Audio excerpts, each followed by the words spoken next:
Assalamualaikum warahmatullahi wabarakatuh. Alhamdulillah wassalatu wassalamu ala Rasulillah. Amma ba'd. Muslimin dan muslimat rahimani wa rahimakumullah. Segala puji bagi Allah Subhanahu wa taala. Kita bersyukur sebanyak-banyaknya kepada Allah pada malam ini kita dapat menyambung kembali pengisian pembelajaran tentang mengenali nama-nama surah di dalam Al-Quran. Begitu juga kita ingin mempelajari tentang tema bagi setiap surah-surah yang terkandung di dalam Al-Quranul Karim. Malam ini kita akan memberikan tumpuan kepada dua surah yang kita maksudkan seperti mana yang tuan-tuan boleh lihat di hadapan skrin Zoom ini, ataupun tuan-tuan yang menyaksikan di FB Akademi Tadabbur. Kita akan memulakan surah yang pertama pada malam ini adalah surah Al-Jumu'ah. Surah Al-Jumu'ah merupakan surah yang ke-62 selepas surah As-Saff. Kita masih lagi berada pada juzuk yang ke-28. Juzuk 28 antara surahnya adalah surah Al-Jumu'ah. Kita telah menyebutkan pada awal ataupun surah pertama dalam juzuk yang ke-28, iaitu ketika kita membincangkan tentang surah Al-Mujadalah. Semua surah yang berada pada juzuk yang ke-28 ini adalah surah yang dikategorikan sebagai surah Madaniyah, iaitu surah yang turun ketika mana Nabi sudah pun berhijrah ke Madinatul Al-Munawwarah. Ciri-ciri surah Madaniyah adalah surah-surah yang sudah pun mengandungi perintah berbentuk hukum hakam.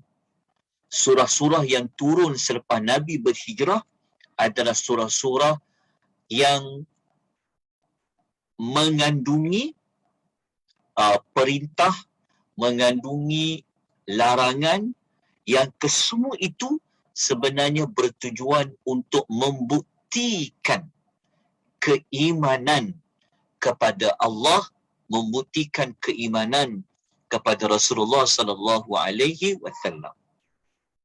Jadi kita terus kepada surah Al-Jumu'ah. Apa itu Al-Jumu'ah? Al-Jumu'ah maknanya adalah hari Jumaat. Inilah satu-satunya hari daripada 7 hari dalam seminggu Allah menyebutkan namanya di dalam Al-Quran. Apabila sesuatu perkara itu disebutkan secara khusus akan namanya, ia menunjukkan tentang kelebihan sesuatu yang disebutkan itu.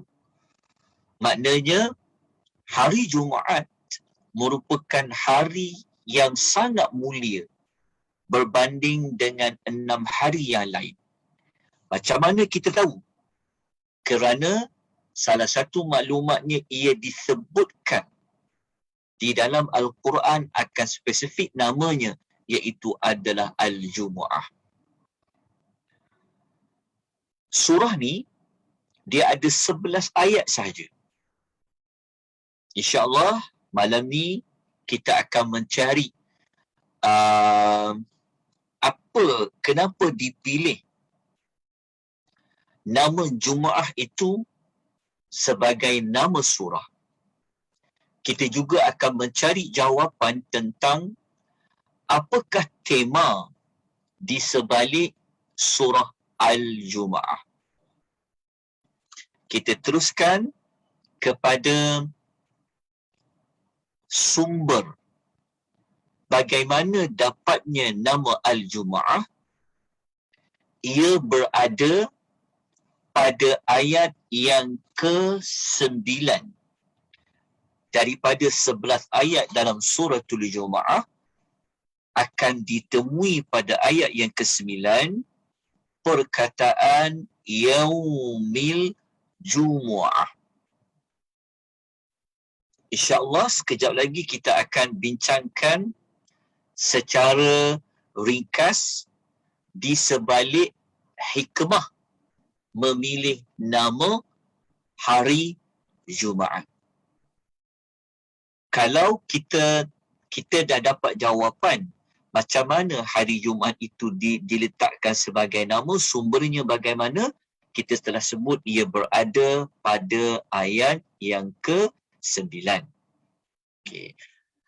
Surah Jumaat ini tidak ada nama lain yang dibincangkan oleh para ulama, yang mana para ulama bergantung kepada surah ini namanya surah Jumaat saja.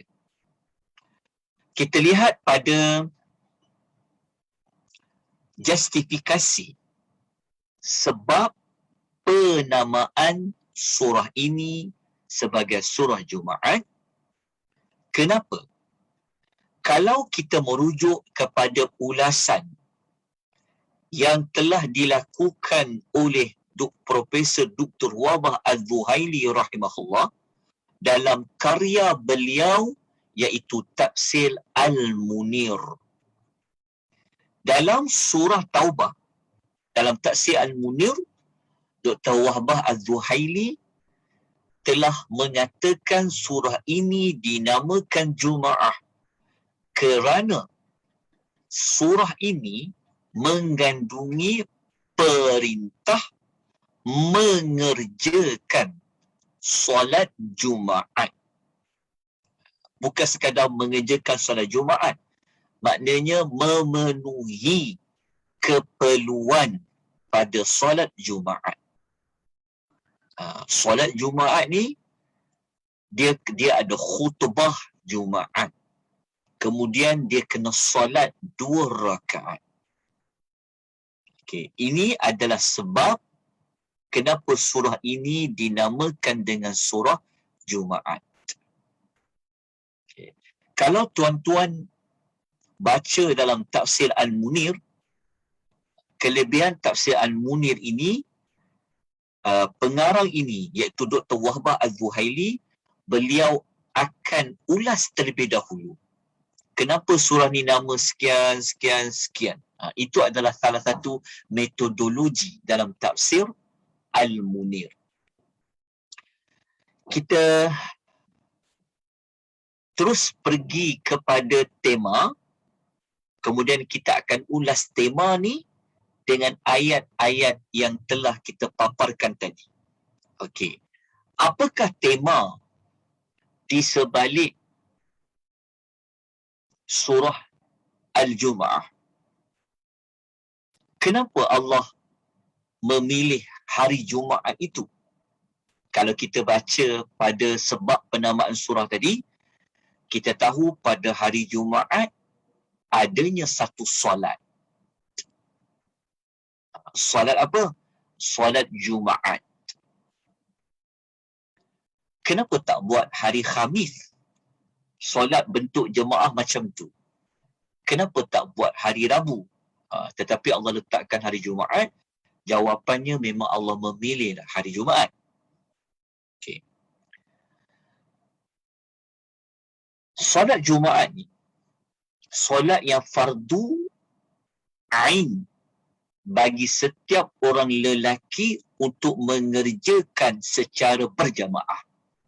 Dia tak macam solat zuhur hari lain yang ada pilihan nak jemaah ke tak nak jemaah ke.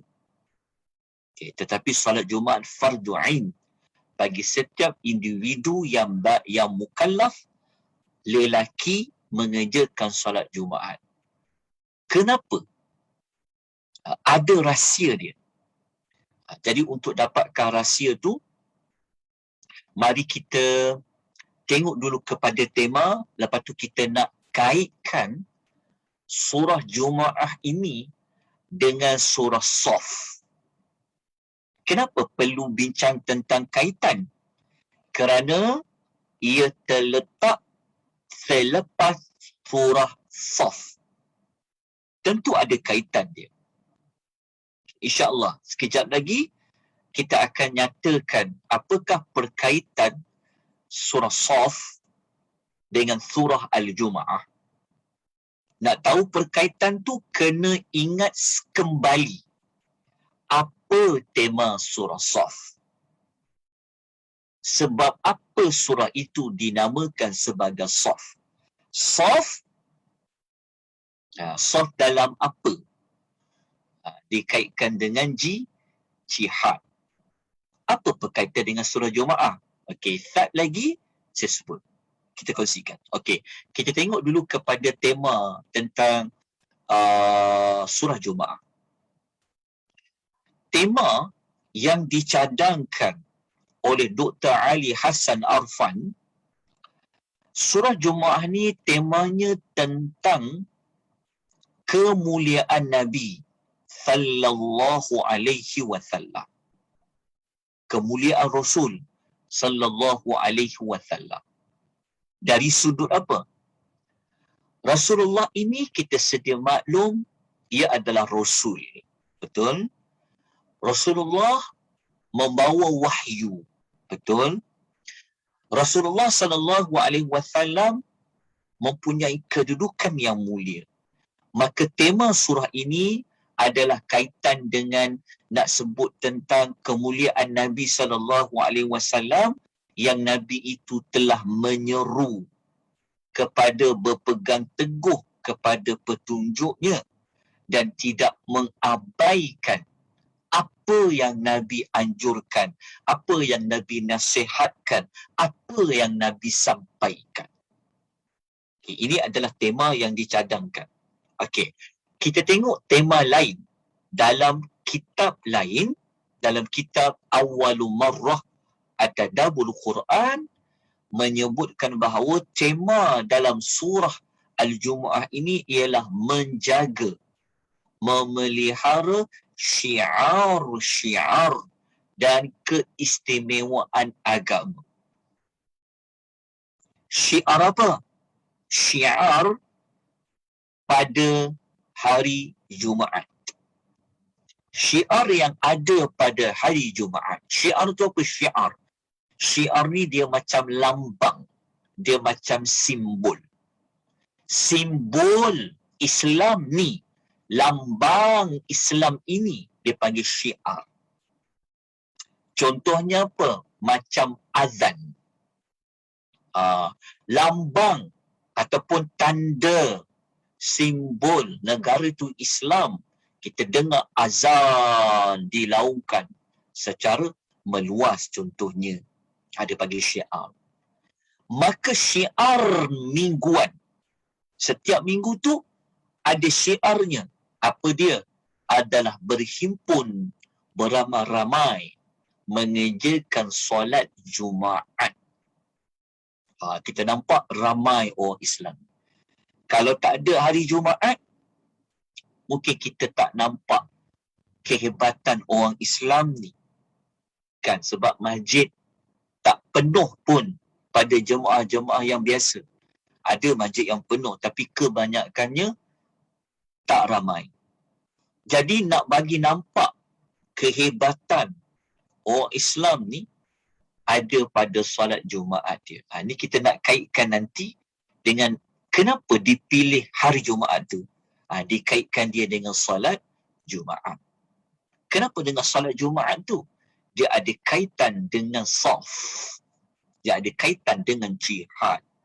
Okey. Kita dah faham tema dia kan? Okey. Kita tengok macam dua tema yang berbeza. Tapi sebenarnya dia sama. Dia ada perkaitan lah. Okey. Kita ulas ayat dia dulu. InsyaAllah nanti kita akan lebih faham. Tuan-tuan boleh pilih di antara dua tema ni. Okey. Sebab apa? Sebab ini hanyalah pendapat di kalangan para ulama untuk memudahkan kita faham surah-surah dalam Quran. Sebab tu dia buat mihwar, dia buat tema-tema bagi setiap surah. Okey, kita tengok pada ayat yang kedua terlebih dahulu. Ayat yang ke-9, maafkan saya. Kita pergi kepada ayat yang kita dah jumpa perkataan Jumaat tadi. Okey, kenapa? Kenapa Allah memilih hari Jumaat tu? Kalau kita berpegang kepada ulasan Dr. Wahbah tadi, ada kaitan dengan solat Jumaat. Okey. Kita baca ayat 9.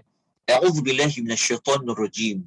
Ya ayyuhalladzina amanu idza nudiya lis-salati min yaumil jumu'ah.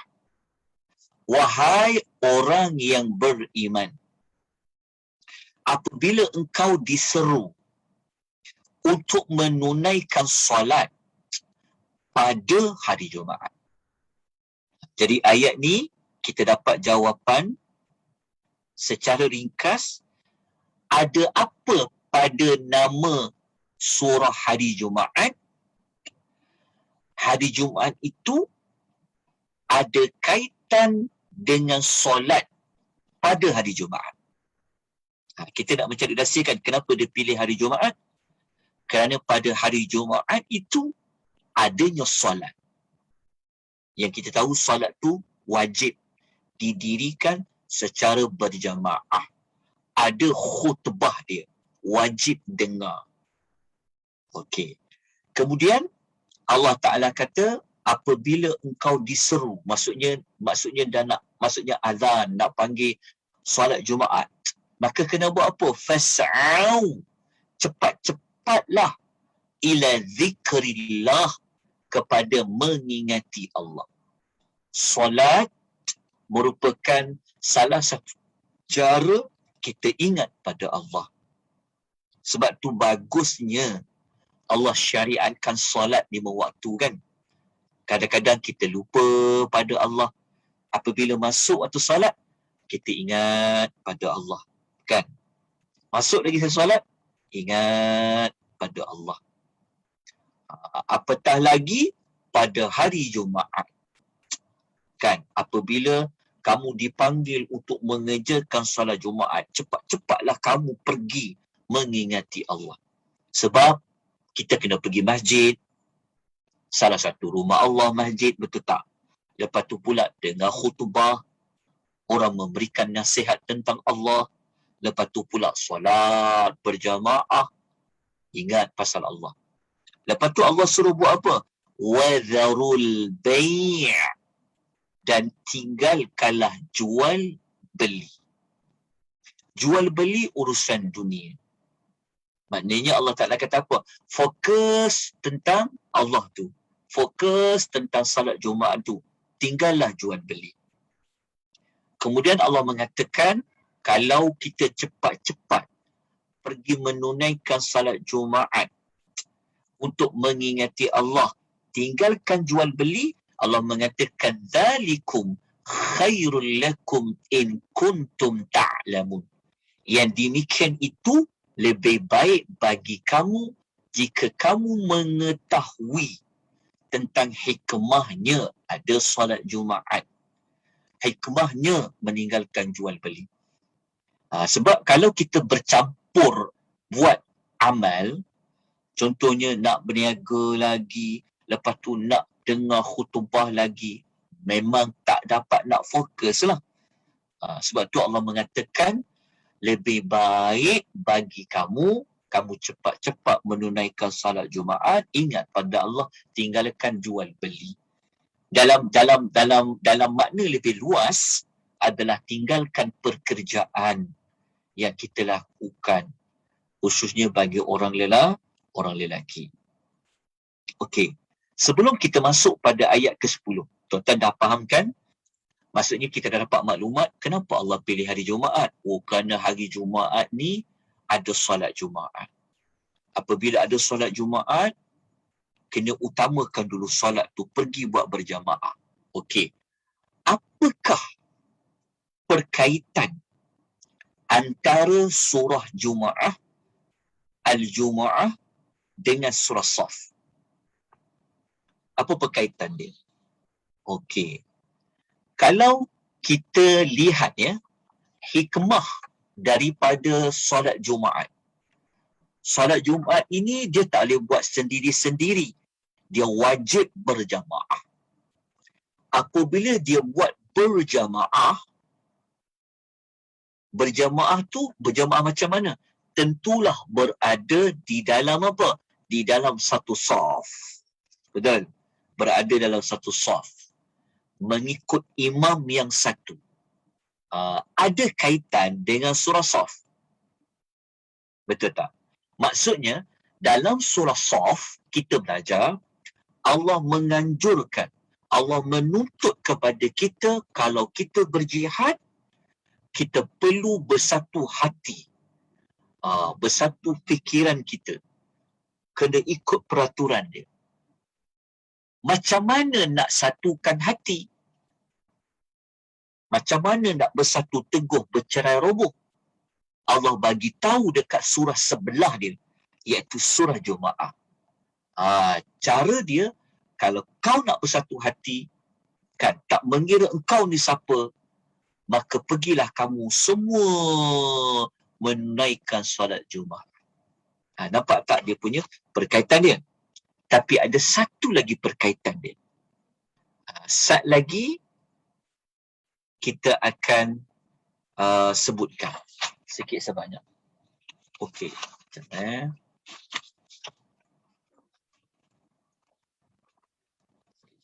saya mencari catatan mana yang saya catat tadi, saya lupa dah. Okey, jelas ya? Okey, kita terus ke ayat 10 ya. Okey, ayat 10 ada kaitan lagi dengan solat Jumaat tadi. Allah kata fa idza qudiyatis solah. Allah mengatakan apabila telah ditunaikan solat Jumaat itu. Okey. Allah suruh buat apa? Fantashiru fil ardi.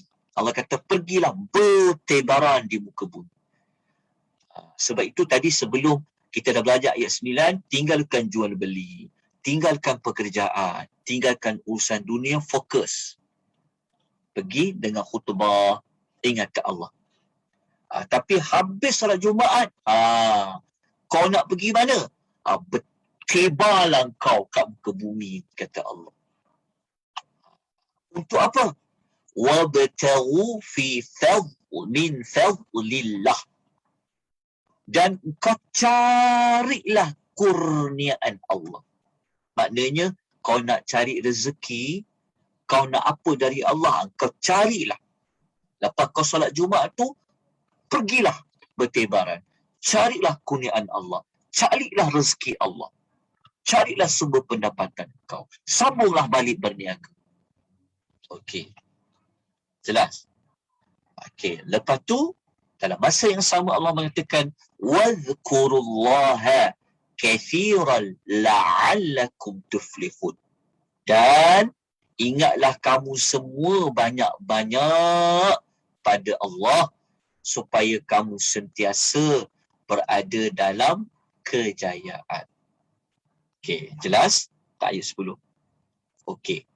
Ayat 10 ni menjadi dalil juga hari Jumaat ni mana elok? Cuti ke atau kerja? Ada setengah negeri Jumaat dia cuti. Ada setengah negeri dia bekerja hari Jumaat. Kalau kita tengok ayat 10 ni, macam Allah tak suruh cuti kan? Allah suruh bertebaran di muka bumi. Cari rezeki Allah. Itu sekadar selingan sahaja. Kan? Kalau orang kata, tengok negeri kami, hari Jumaat cuti itulah sunnah dia. Kita kata, Awak pula cuti. Ayat 10 Tuhan kata pergilah bertebaran cari rezeki tu.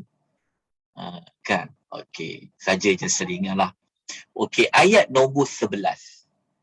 Ayat terakhir dalam surah Jumaah.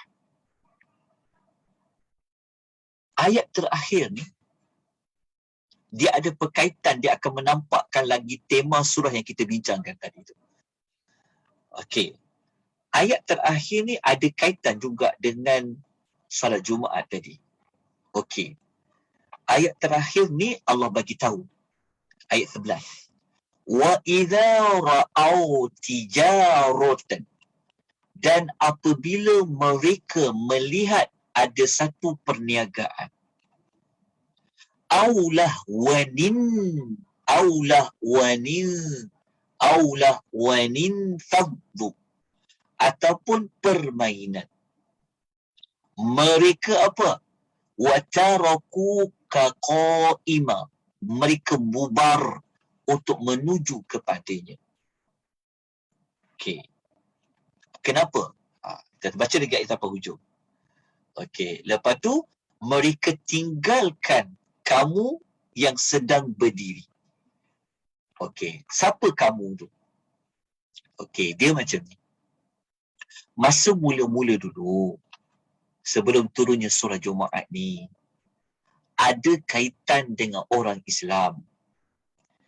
Apabila Nabi sedang bagi khutbah, kan, tiba-tiba ada pedagang-pedagang sampai ke Madinah.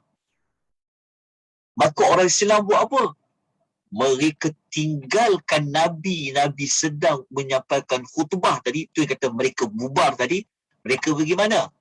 Mereka pergi sibuk kepada apa?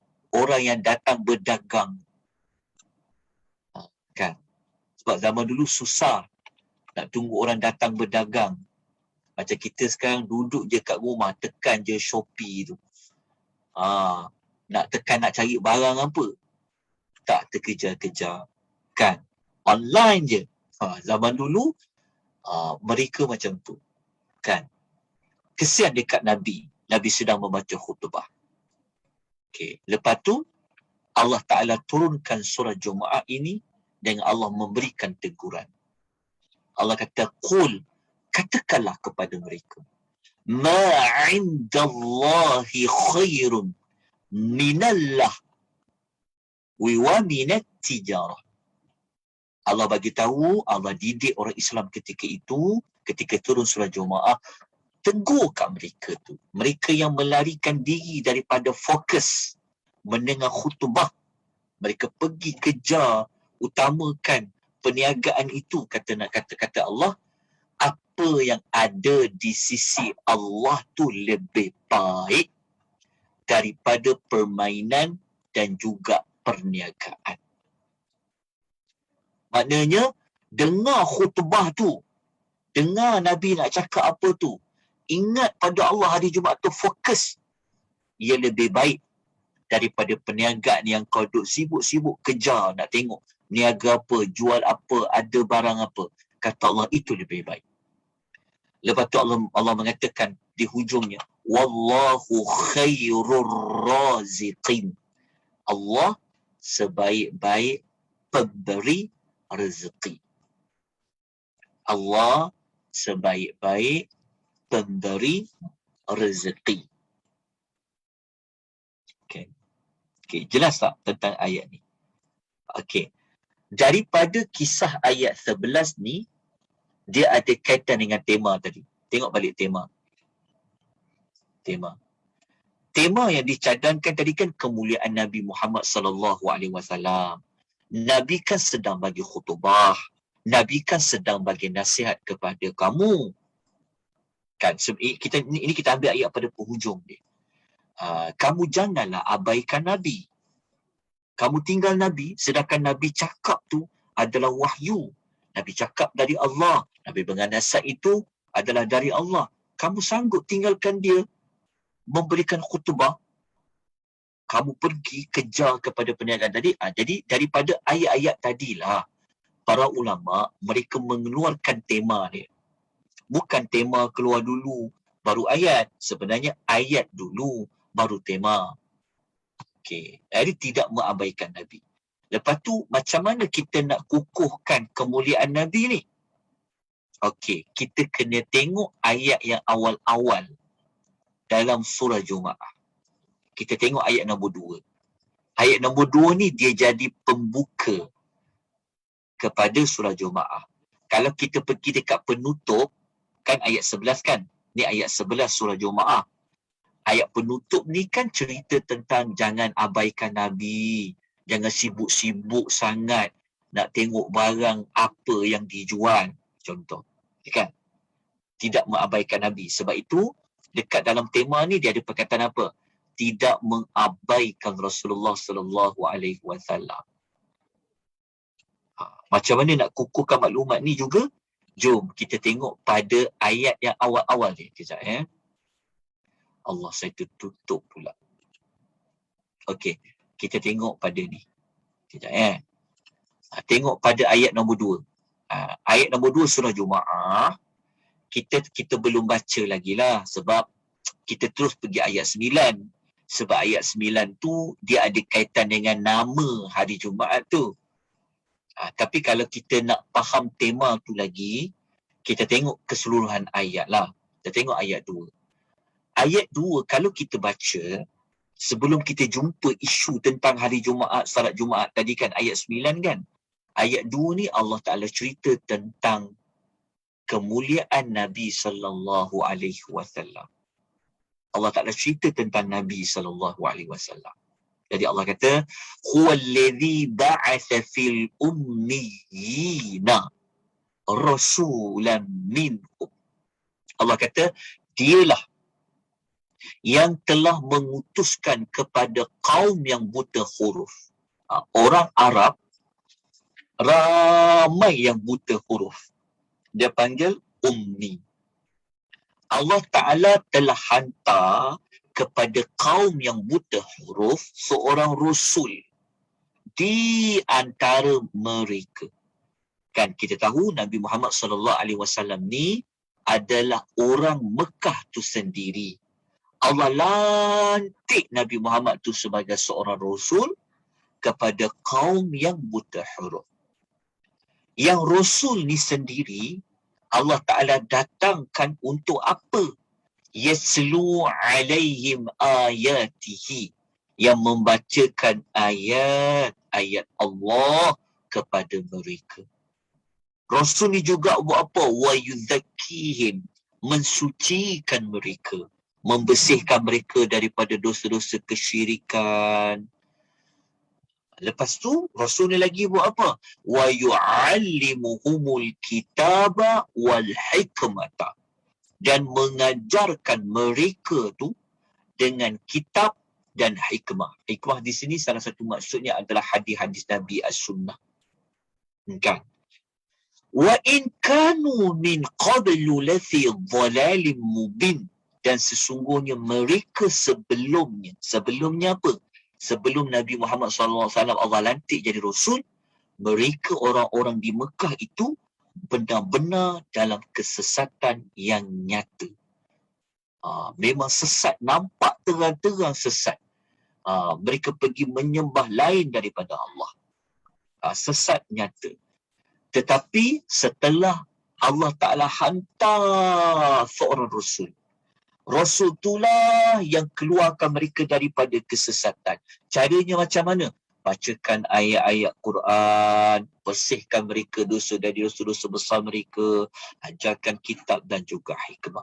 Jadi ayat 2 ni ada kaitan dengan apa? Ada kaitan tentang kedudukan, kemuliaan Nabi SAW. Kan, ya Allah beri satu nikmat yang besar Allah hantar kepada orang Arab musyrikin. Jadi, daripada ayat 2 ni, jika kita gabung dengan ayat nombor 11 terakhir surah Al-Jumaat, dia ada kaitan dengan Nabi tak? Ada kaitan dengan Nabi lah. Maksudnya, ayat 2 surah Jumaah dengan ayat 11 penutup surah Jumaah, dia jika kita gabungkan ayat 2 dengan ayat 11, kita akan dapat dia punya hujungnya, maklumat kesimpulannya merujuk kepada apa? Merujuk kepada Nabi SAW. Nabi tu kena buat apa dengan dia? Kena buat apa dengan dia? Kalau ayat 2 tadi tu, kemuliaan Nabi tadi. Kalau ayat 11 ni, jangan tinggalkan Nabi. Dia sedang menyampaikan khutbah. Oleh kerana itulah, Dr. Ali Hassan Arfan, dia buat tema ni. Nampak tak tema ni? Kemuliaan Nabi SAW yang menyeru kepada berpegang teguh kepada petunjuk dia. Petunjuk Nabi ni maknanya wahyu yang Allah bagi kepada Nabi. Dalam masa yang sama tidak mengabaikan Nabi SAW. Lepas tu, kalau kita pergi tema 2, memelihara syiar-syiar ni maksudnya adalah solat Jumaat tadi. Buat dia dengan sempurna, dengar khutbah dengan baik. Dan keistimewaan agama samalah macam solat Jumaat tadi. Okey, apa berkaitan dengan surah Shaf? Kita telah sebutkan tadi. Okey, tentang surah Shaf. Okey, itulah di sebalik penamaan surah Jumaah. Tuan-tuan, kalaulah Allah tidak syariatkan hari Jumaat kan, bila kita nak nampak umat Islam ni ramai, bersatu hati, waktu bila kita nak jumpa? Kalau kita nak jumpa tunggu hari raya, sembahyang raya, lambat. Itu pun sunat kan, fardu ain, tak fardu ain. Tapi setiap minggu, setiap Jumaat, Allah bawa benda tu. Wajib. Kenapa kan setiap minggu? Jadi orang-orang bukan Islam pun nampak orang Islam ni, Masya Allah. Sampai sembahyang, sampai keluar daripada masjid. Semua orang keluar, pergi menghadap Tuhan. Itu sebenarnya sudah memberikan mesej, menunjukkan bahawa kalau Islam nak bersatu hati, nilai itu, caranya itu ada pada solat Jumaatnya. Okey. Selesai untuk surah Jumaah, kita nak pergi kepada surah Al-Munafiqun. Surah Al-Munafiqun. Ada sebarang persoalan tak? Pertanyaan tak? Sebelum saya lanjutkan dengan surah Al-Munafiqun. Ada mana-mana pertanyaan?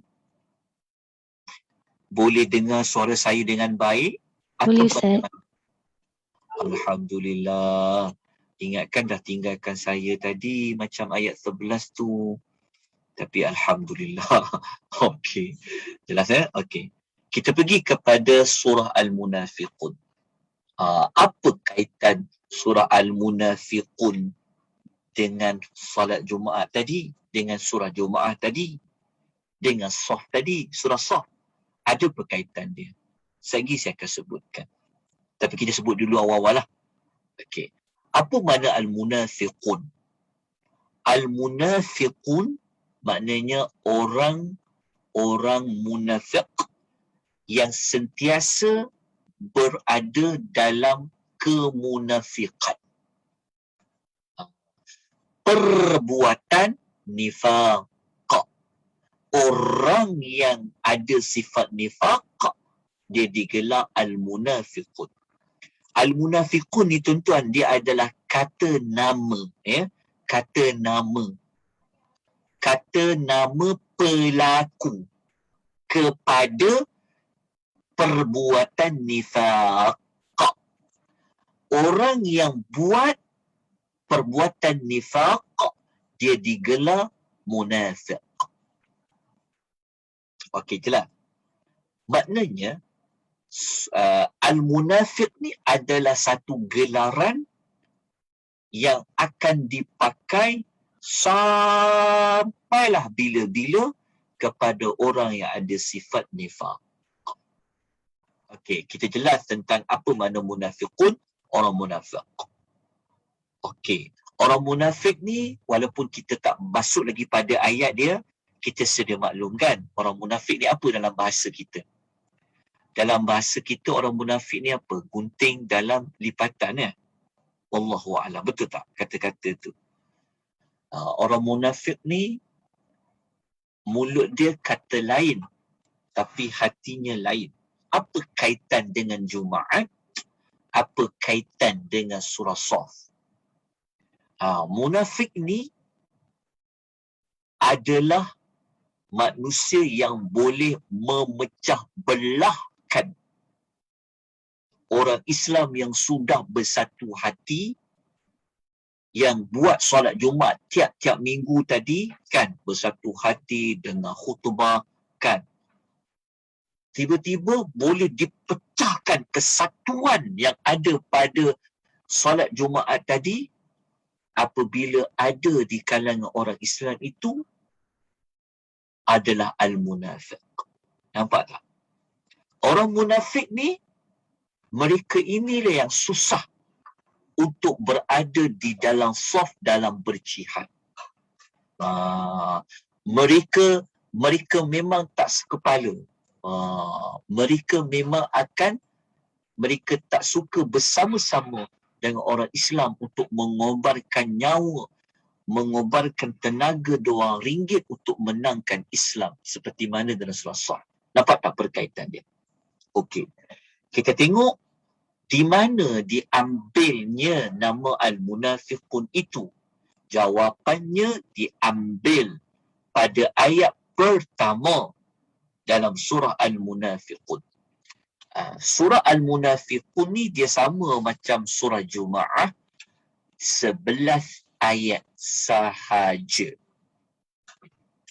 Jadi perkataan al-munafiqun berada pada ayat yang pertama.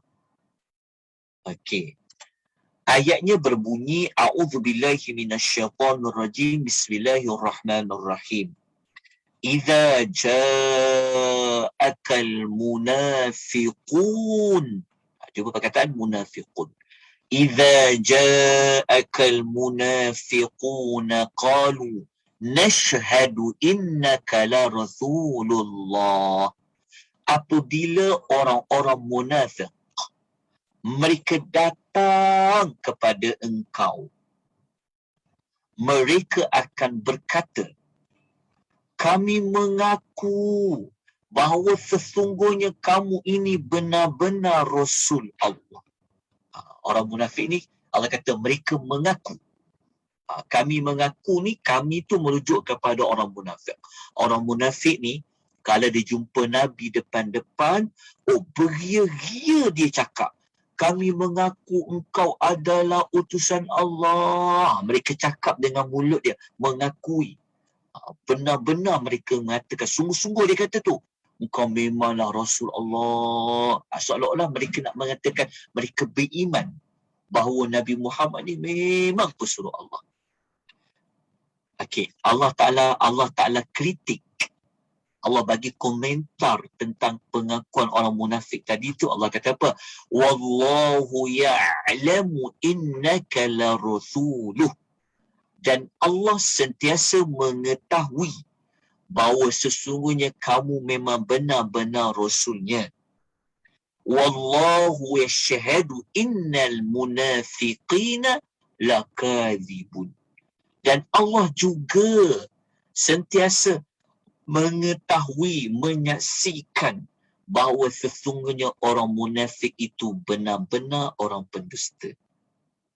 Okay, cuba tengok pada perkataan benar-benar pendusta. Lakadzibun.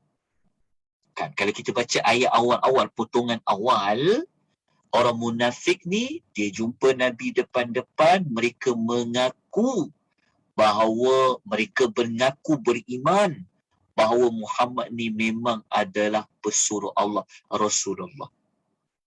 Tapi Allah Ta'ala mengetahui yang mereka ni sebenarnya, yang mereka cakap tu sebenarnya mereka berbohong. Jadi daripada ayat ni, kita dapat tahu orang munafik ni apa? Ni, dia mengaku. Mengaku dengan apa? Tentulah mengaku secara verbal. Mereka mengaku dengan lidah dia. Tapi Allah Ta'ala tahu pada hatinya, sebenarnya mereka ni tak mengaku pun. Faham tak? Mengaku dengan lidah. Sebab tu zahir nampak dia tu orang Islam. Sebab dia mengaku, dia beriman kepada Nabi Muhammad. Tapi pada batinnya, pada hatinya, Allah tu mengetahui yang mereka ni sebenarnya adalah pembohong. Okey, inilah ciri orang munafik. Mereka kata lain, tapi dalam hatinya lain. Okey, jelas. Dapatkan tentang sumber dari mana dapat al-munafik. Okey, tetapi kita bukan sekadar nak tahu ayat mana jadi nama surah tu. Tetapi kita nak tahu kenapa Allah nak menamakan surah tu surah munafik. Kenapa? Kalau macam kita belajar tadi, kenapa Allah nak menamakan surah tu surah Jumaat? Kerana pada hari Jumaat tu ada sesuatu. Kita dah sebut tadi. Begitu juga kenapa dengan orang munafik? Maknanya tentu Allah Ta'ala nak bagi tahu kita tentang orang munafik. Orang munafik ni bukan orang baik. Maknanya ada sesuatu yang Allah nak tekankan tentang sifat orang munafik. Okey. Kita tengok pada kenapa surah ni dinamakan surah Al-Munafiqun. Okey, kalau tengok kat nota tu, Dr. Wabah kata sebab ayat mula-mula ada sebut tentang orang munafik. Lepas tu surah ini ada mengandungi ayat-ayat cerita tentang ciri-ciri orang munafik. Ini kita fahamlah. Ini mudah faham. Okey. Sekarang kita nak tengok pada tema dia. Ya, kita pergi kepada tema terus. Nanti kita patah balik pada ayat-ayat yang perlu kita perincikan. Okey, tema bagi surah Al-Munafiqun ini, temanya tentang, kita tengok nombor 2 dulu. Okey, dalam kitab Awalul Marrah At-Tadabbul Quran, mengatakan tema surah Al-Munafiqun ini, temanya adalah berhati-hati dengan orang munafik. Maknanya temanya tentang apa? Bahayanya orang munafik ini. Bahaya orang munafik. Itu tema surah Al-Munafiqun. Kalau kita baca tema kedua ni, lebih jelas lagi. Kenapa bahayanya orang munafik ini? Maka dijelaskan tema surah Al-Munafiqun ini adalah temanya tentang penyakit-penyakit hati dan sifat-sifat keji orang munafik. Sebab tu tema yang tadi kata apa? Hati-hati ya dengan orang munafik. Bahayanya orang munafik. Kenapa dengan orang munafik tu? Dia ada kaitan tentang rosaknya hati diorang ni. Dekat hati orang munafik tu ada penyakit. Dan kejinya orang munafik ni, dalam masa yang sama, temanya apa? Mengingatkan tentang bahayanya orang munafik ni. Okey, jadi kenapa dipilih surah Al-Munafiqun? Kenapa dinamakan Al-Munafiqun? Surah itu, kita daripada tema ni dapat menjelaskan kita lagi. Tentu Allah Ta'ala suruh kita ambil perhatian tentang orang munafik kan? Kenapa? Orang munafik ni dia ada penyakit pada hatinya. Dia ada beberapa sifat-sifat keji orang munafik. Oleh sebab itu, hati-hati. Okey. Bahayanya orang munafik. Okey. Kita lihat dalam ayat-ayat tadi. Okay, kita tengok Kita tengok. Kita tengok dulu tentang sifat orang munafik. Okey. Kalau ayat pertama, di sini kita dapat ciri orang munafik ni apa? Daripada kita belajar mana perkataan munafikun tadi, orang munafik ni mulutnya kata lain, hatinya lain. Maknanya ayat 1 ni kita boleh jadikan ia, ciri dia adalah pembohong, pendusta. Itulah orang munafik. Ciri satu dia adalah penipu. Okey. Sebab tu kalau kita belajar hadis kan, Nabi kata Nabi kata antara salah satu sifat orang munafik ni apa? Apabila dia berkata-kata, dia akan berbohong. Itu dalam hadis. Dalam ayat ni Allah bagi tahu, sama seperti hadis tu. Mereka cakap, mereka beriman kepada Nabi Muhammad, tapi dalam hati dia memang tak percaya pun. Okey. Sifat pertama. Sifat kedua orang munafik, kita boleh jumpa pada ayat yang kedua. Apa dia ciri orang munafik? Ittakhadhu aymanahum junnatun fasaddu an sabilillah innahum sa'a ma kanu ya'malun. Mereka itu, maksudnya orang munafik ni, dia selalu jadi sumpah sebagai perisai mereka. Maksudnya apa? Ciri kedua orang munafik ni apa? Orang munafik ni, sifat dia apa tau? Mereka suka bersumpah. Sumpah tu jadi makanan dia orang. Kita belajar kan, kalau orang bersumpah ni, kita kena percaya dia. Tapi orang munafik ni dijadikan sumpah tu macam untuk pertahankan dia orang. Lepas tu, mereka ni menghalang manusia daripada jalan Allah. Mereka banyaklah hasut, pengaruh orang Islam supaya jauh daripada Allah. Allah bagi tahu mereka ni buruk sangat perangai. Mereka ni amat buruklah apa yang telah mereka kerjakan. Jadikan sumpah tu sebagai apa? Sebagai suka-suka je mereka nak menipu, mereka menggunakan sumpah. Okey, ini adalah ciri yang kedua bagi orang munafik. Kita tak dapatlah nak terangkan ciri-ciri yang lain. Ya, sebab kita bukan nak dalam pengisian kita bukan nak tadabbur ayat. Tapi kita cuma nak tahu tentang apa? Kenapa surah tu dinamakan Munafiqun dan apa tema dia. Jadi saya minta maaf ya banyak-banyak pada tuan perempuan, tidak dapat nak menerangkan ke-11 ayat dalam surah Al-Munafiqun. Kerana objektif utama kita nak tahu di sebalik penamaan surah itu Al-Munafiqun. Okey, dan apa temanya. Untuk kukuhkan lagi tentang tema surah Al-Munafiqun ni, Allah Ta'ala ada sebut penghujung surah Al-Munafiqun ni. Kita ambil ayat 9, 10 dan 11. Ayat 9, 10 ni dia bagi maklumat tambahan lagi kepada kita tentang apa dia sifat orang munafik yang Allah minta kita jauhkan. Sebab kita belajar tadi apa tema dia? Hati-hati dengan orang munafik. Okey, lepas tu apa dia? Penyakit-penyakit hati orang munafik. Sifat keji dia apa? Kan kalau tadi pembohong, cakap lain tapi hati lain. Lepas tu pula suka jadikan sumpah. Okey. Kalau kita baca pada ayat 9, 10, kita jumpa lagi maklumat tambahan. Apa lagi perangai orang munafik ni?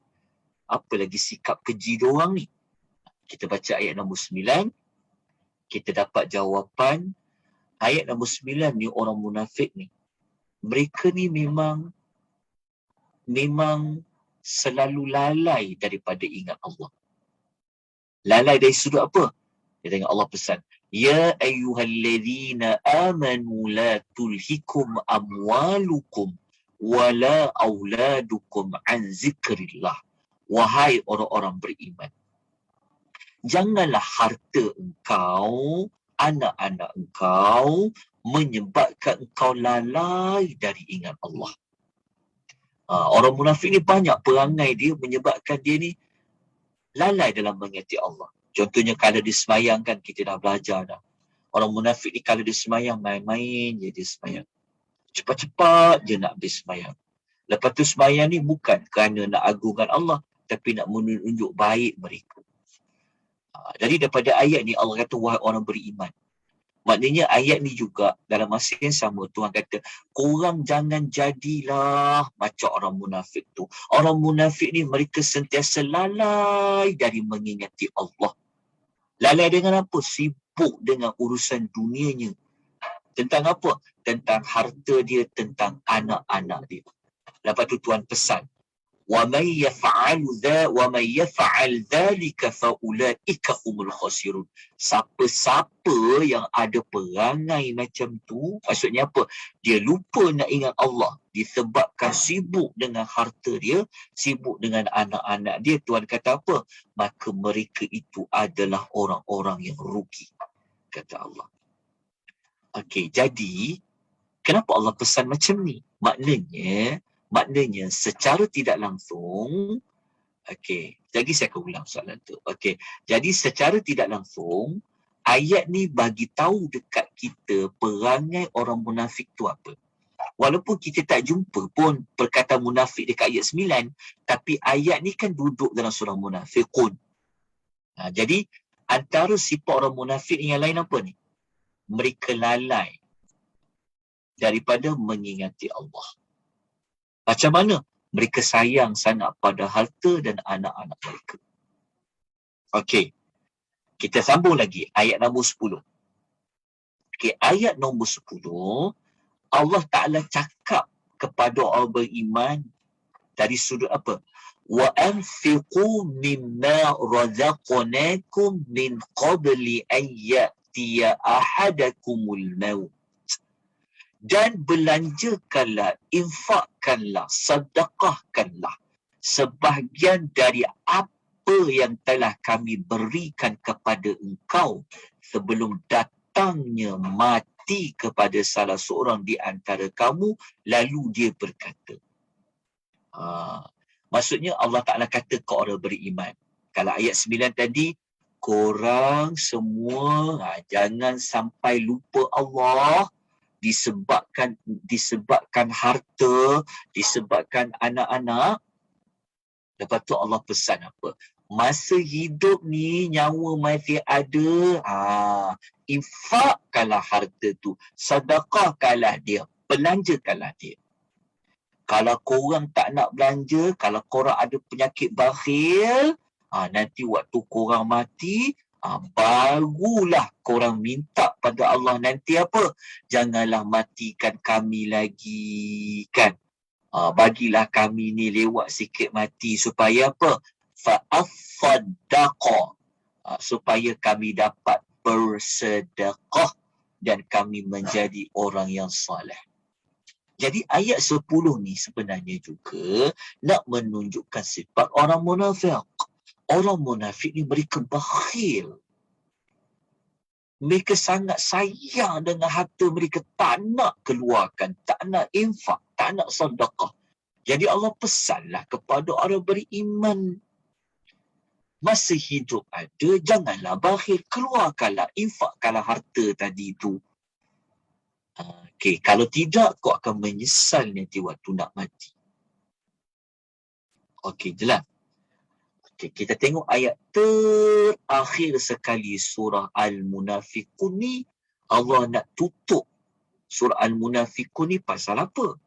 Allah kata, وَلَنْ يُؤَخِّرَ اللَّهُ نَفْسًا إِذَا جَاءَ أَجَلُهَا. Dan Allah sekali-kali tidak akan menangguhkan mati seseorang apabila telah sampai waktu matinya. وَاللَّهُ خَبِيرٌ bima ta'malun. Dan Allah Maha mengetahui dengan teliti apa yang kamu kerjakan. Okey. Ayat 10 ni kalau kita faham, Allah sebut tentang apa ni? Tentang tak ada orang boleh lari daripada mati, betul? Kalau waktu dia sampai, masa dia sampai, mati. Okey. Kalau manusia mati, manusia nak ke mana? Tentulah apabila manusia mati, nanti manusia tentulah nanti dia akan dihisap oleh Allah. Kan? Nanti dia akan pergi kiamat. Okey. Lepas tu, Allah bagi tahu tentang apa? Allah ni tahu dengan mendalam. Allah tahu dengan mendalam apa yang telah kamu kerjakan. Jadi ayat penutup surah Al-Munafiqun ni Allah nak sebut tentang nanti akan kembali kepada Allah untuk dihisap. Dalam masa yang sama Allah tahu dengan teliti. Kenapa tutup tahu dengan teliti? Kalau kita gabungkan ayat 11 dengan ayat 1. Kalau kita tengok pembuka ayat 1 pasal sifat orang munafik yang cakap lain, hati lain, kita gabungkan dengan ayat nombor 11 ni, penghujung dia, ada kaitan tak? Allah Maha mengetahui sifat orang munafik. Kan? Tadi ayat pertama Allah bagi tahu Allah tu dia menyaksikan bahawa orang munafik tu memang dia pendusta. Macam mana Allah boleh kata orang munafik ni dia benar-benar pendusta? Ayat 11 memberikan jawapan dia. Kerana Allah tu khabir. Allah tu Maha mengetahui dengan teliti. Jadi selesailah surah Al-Munafiqun dari sudut penamaan surah, dari sudut tema surah Al-Munafiqun. Sebelum kita tamatkan pengisian kita pada malam ini, izinkan saya menghubung kaitkan. Sebab ada juga yang bertanya dekat ruangan chat, ruangan chat tentang ulang sekali lagi berkaitan surah Al-Saf, Al-Jumu'ah, Al-Munafiqun. Okey. Maksud dia begini. Maksud dia begini mudah je nak faham. Okey. Surah Makiyah. Okey, kita faham macam ni Dia ada berkaitan dengan berkaitan surah begini. Kita belajar dalam surah Al-Munafiqun, antara ciri orang munafiqun ni apa? Mereka bakhil kan? Mereka tak nak infak harta kan? Dan nak mati, baru sibuk-sibuk nak infak harta.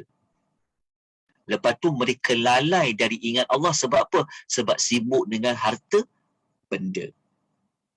Okey, apa berkaitan dia? Okey, begini. Ini Surah Saf. Allah Ta'ala cerita tentang apa? Tentang jihad. Betul? Nak jihad, kena bersatu hati. Betul? Dalam satu barisan. Jangan berpecah. Kan? Kalau dalam politik, mungkin berpecah. Ni satu parti, ni satu parti, ni satu parti. Maka orang Islam jadi tak kuat. Contoh kan? Contoh. Dalam berperang tak boleh. Jadi, yang boleh menyebabkan tentera orang Islam ni jadi tak kuat kalau ada orang munafik. Itu berkaitan dia. Secara tak. Dari sudut jihad, berkaitan pertama dari sudut kesatuan. Okey, kesatuan. Maksudnya kalau ada orang munafik dalam tim, dalam tentera orang Islam, dalam kalangan orang Islam tu, orang Islam boleh jadi tak bersatu hati. Sebab orang munafik ni dia suka melaga-lagakan orang, dia suka pengaruh orang supaya jauh dengan Allah. Mereka ni juga sebenarnya tak suka nak pergi perang. Itu kita kena baca dalam kisah-kisah mereka yang lain. Jadi ada kaitan dengan surah Saf. Ada kaitan dengan Jumaat. Ada kaitan. Sebab Jumaat ini surah yang menyebut tentang bersatu hati, pergi solat Jumaat ramai-ramai, tak kira kau jawatan apa, bersatu hati. Tapi kena ingat, dalam bersatu hati tu, dalam usaha kita, walaupun kita dah buat tiap-tiap minggu solat Jumaat tu, hati-hati dengan orang munafik ni. Sebab orang munafik ni dia boleh memecah belahkan kesatuan tadi. Nampak tak perkaitan dia? Nampak perkaitan dia. Perkaitan lain adalah dari sudut jihad macam ni. Kenapa kita tekankan pasal jihad? Tuan-tuan, juzuk 28 adalah surah tentang apa? Adalah surah yang turun selepas berhijrah. Surah yang turun selepas berhijrah, dan kita pun sedia maklum, sesi peperangan, perang berlaku ketika Nabi berhijrah. Dekat Madinah, masa kat Mekah tak ada perang.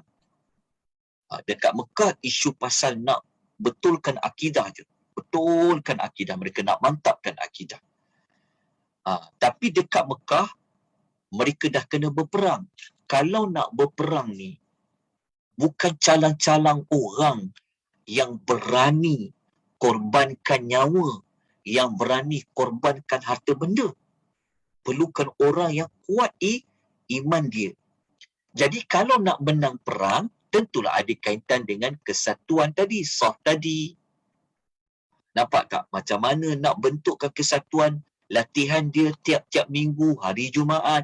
Tapi yang boleh memecahkan kesatuan perang tu adalah orang munafik. Perkaitan dia adalah, kalau nak perang, perlu apa perang? Perang perlu apa perang? Kalau nak perang, perlu ada duit. Perlu ada peralatan perang. Perlu ada aset. Betul tak?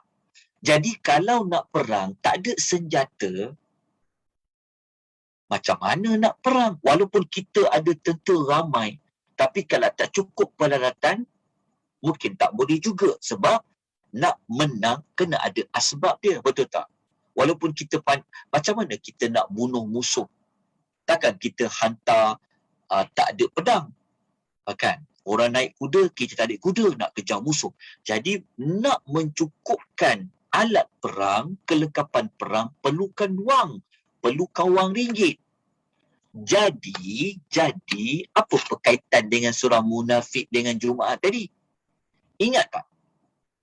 Maksud dia, surah Munafik kan, Allah kata mereka bakhil. Kan Tuhan kata, wahai orang beriman, infakkanlah harta korang sebelum mati. Apa kaitan infak harta dalam surah Makiyah? Dalam berperang. Sebab nak berperang perlu duit yang banyak. Maka orang yang beriman saja yang sanggup keluarkan. Berapa nak guna duit? Dia akan keluarkan. Nampak tak? Surah Munafik. Orang munafik, mereka tak suka nak belanja-belanja ni.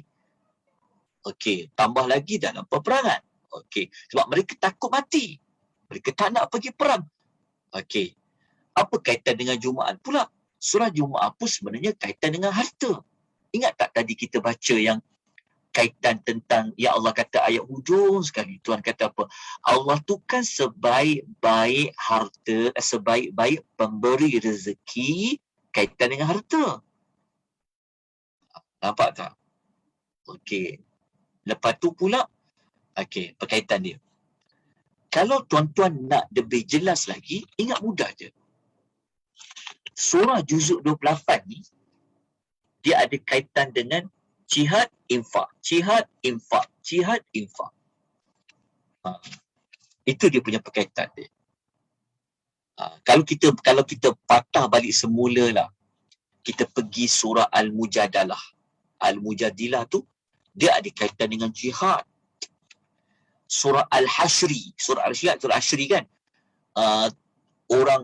orang Yahudi kan, dia keluar sendiri daripada bumi Madinah. Kaitan dengan apa? Kaitan dengan jihad. Surah Al-Mumtahanah. Mumtahanah kan, Nabi nak pergi masuk apa? Nabi nak pergi menyerang, Nabi nak masuk Mekah. Tapi ada orang bocorkan rahsia Nabi nak masuk Mekah. Ada kaitan dengan jihad. Surah Shah ada kaitan dengan jihad. Surah Jumaah ada kaitan tentang apa? Utamakan Allah, lebih baik ganjaran dari Allah. Ada kaitan dengan infak harta. Allah kan sebaik pemberi rezeki kan. Al-Munafiqun kaitan dengan infak.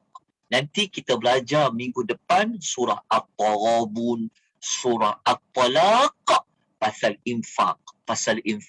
Masuk balik surah Tahrim, dia gabung dua, jihad dan infak. Kita nampak tak? Sebab tu apabila sebut jihad kan, dia punya pasangan dia mesti infak. Sebab apa? Sebab nak perang ni perlukan peralatan. Jadi dikaitkan dengan infak. Itulah juzuk 28. Sebahagian daripadanya.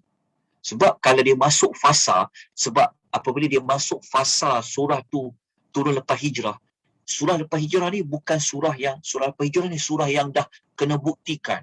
kena buktikan kau beriman, kau beriman. Iman tu telah ditanam selama 13 tahun sebelum Nabi berhijrah kan.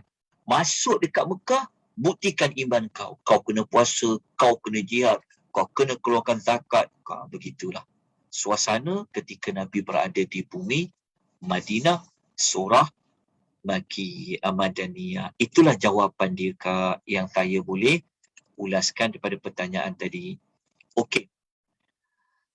Ada non-Muslim bertanya, kenapa hanya orang lelaki yang diwajibkan untuk solat Jumaat, bukan untuk orang perempuan? Apa pendapatnya? Wallahu ta'ala a'lam, dari sudut hikmah tentang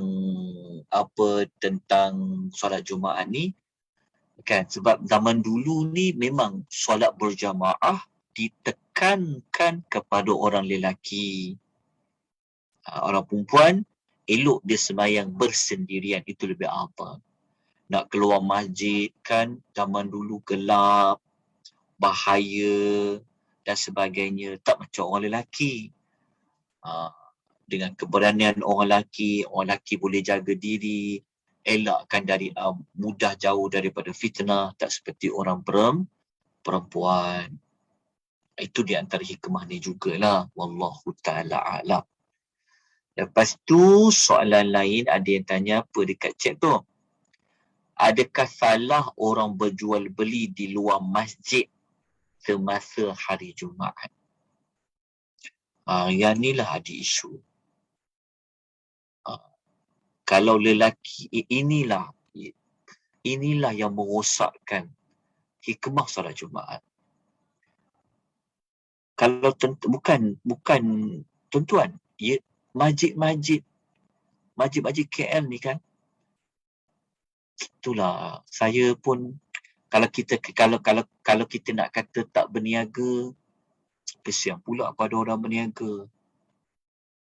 Sepatutnya orang hari Jumaat makan selepas solat Jumaat, nak makan berat, bukan makan sebelum solat.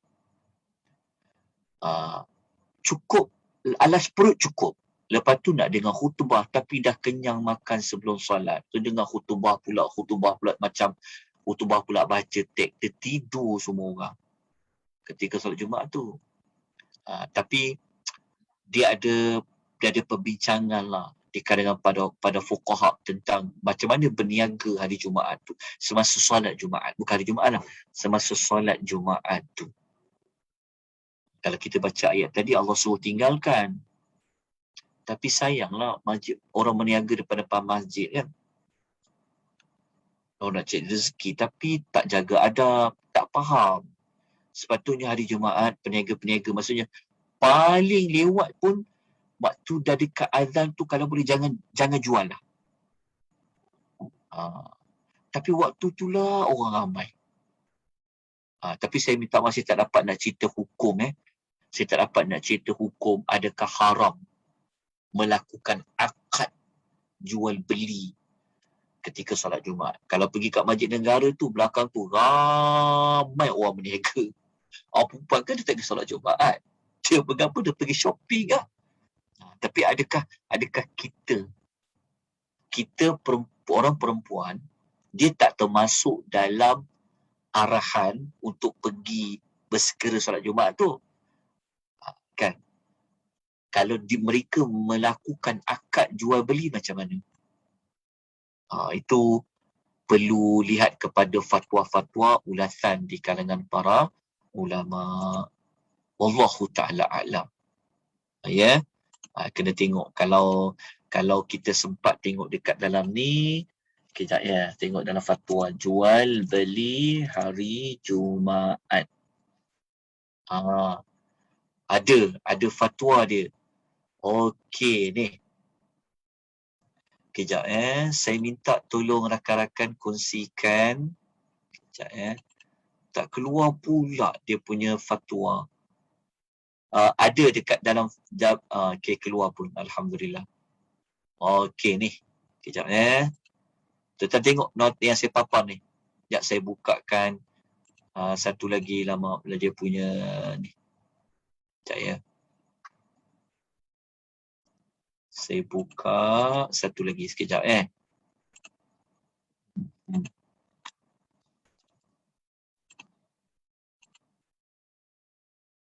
Kejap ni. Okay, kita tengok ya. Nanti buka dekat Google, manfaatkan Google. Okay, kita tengok dekat sini. Nampak tak? Ni. Nampak tak gambar yang Irsyad Fatawa ni, hukum wanita berniaga pada hari Jumaat. Kita ambil Jumaat dulu. Macam mana kan? Okay, kita tengok terus pada kesimpulan dia. Ni cara dia baca, kesimpulan lah. Kita tengok kat sini.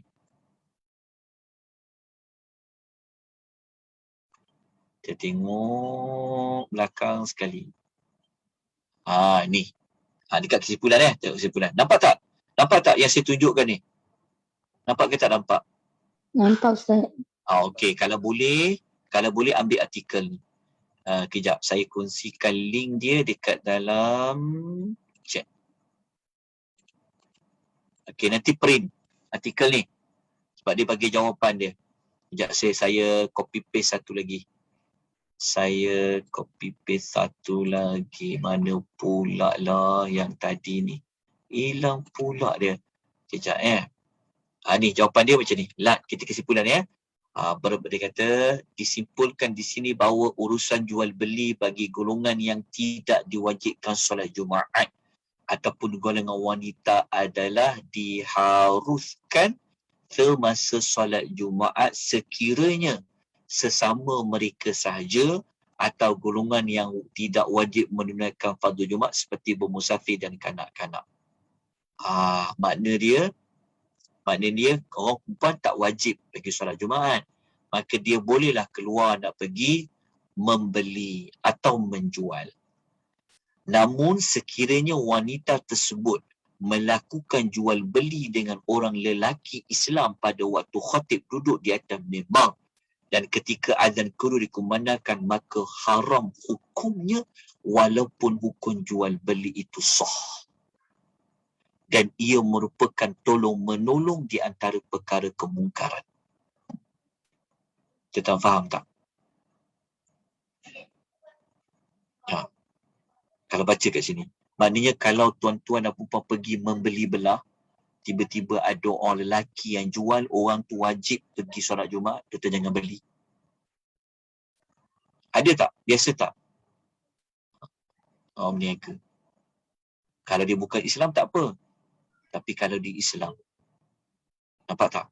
Lepas tu dia kata, okey, maknanya haram. Tak boleh, tuan-tuan.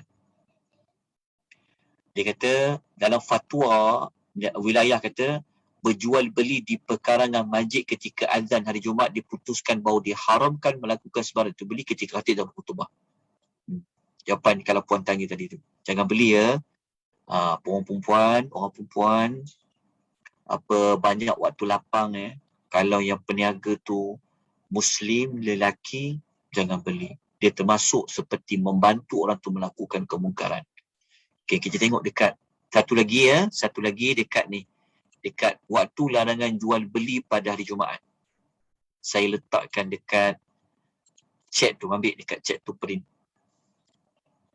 Okey kita baca kesimpulan dia. Kesimpulan dia adalah bahawasanya samalah. Kesimpulan dia adalah apabila azan kedua maka tidak dibenarkan lagi jual beli kerana ia bercanggah dengan nas yang sahih. Kami nasihatkan kepada para penjual dan para pembeli elakkan makan minum atau jual beli di perkarangan masjid ketika azan yang kedua. Ataupun azan yang pertama, sepatutnya kita sudah berada dalam masjid untuk menunaikan salat dan khutbah. Maknanya soalan tadi yang ditanya tentang soalan tadi ditanya, adakah salah orang yang berjual beli di luar masjid semasa hari Jumaat? Jawapan dia, dilarang berjual beli ketika azan kedua. Azan pertama tak apa lagi. Tapi sepatutnya kita dah mula-mula jangan berjual lah. Sebab nanti mengganggu orang-orang. Sepatutnya apa? Kita dah bersiap sedia untuk berhenti menjual. Sebab azan kedua tu maksudnya azan yang akan panggil khatib duduk atas khutbah. Azan kedua tu tak boleh. berjual beli. Melainkan jika kalau kita baca pada fatwa tadi, kalau yang menjual tu orang perempuan, membeli juga orang perempuan, sama-sama perempuan tak apa, ataupun non-Muslim. Wallahu ta'ala a'lam bis-shawab. Okey, ada pertanyaan lain sebelum kita tangguhkan pengisian kita pada malam ini. Okey, insyaAllah pada minggu depan kita sambung dengan surah Al-Ghabun dengan surah At-Talaq. Kalau boleh kita nak habiskan juzuk 28 lah. Maksudnya kita nak habiskan sampai surah Tahrim. 3 surah. Surah At-Taghabun, At-Talaq dengan surah Tahrim. Ini hanya rancang saja 3.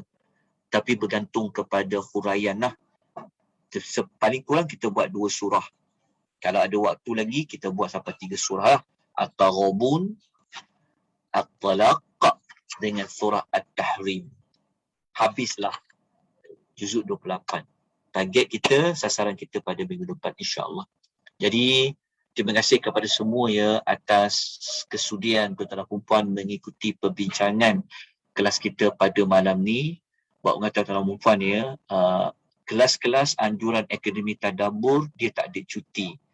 Dia akan terus berjalan ya dalam sibuk bagaimanapun, melainkan jika penyampai itu sendiri tidak dapat menyampaikan pengisiannya pada jadual yang telah ditetapkan.